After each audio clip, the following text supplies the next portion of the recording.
లడ్డూ విషయంలో మాట్లాడినటువంటి పెద్దలు ఏవో దీక్షలు చేశారు, ప్రాయశ్చిత్త దీక్ష, సనాతన ధర్మం.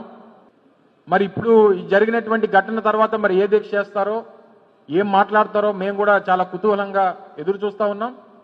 మరి దీనికి ఏ దీక్ష చేస్తారో, ఈ పాప పరిహారాన్ని ఏ రకంగా దీన్ని సరిదిద్దుకుంటారో,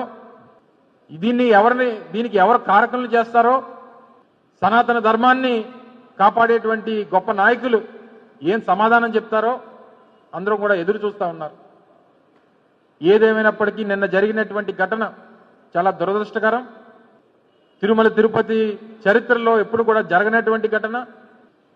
దీనికి పూర్తిగా ప్రభుత్వం బాధ్యత పడాలి. ఆ కుటుంబాలకి ఎక్స్గ్రేషియా ₹1 ఇవ్వాలి.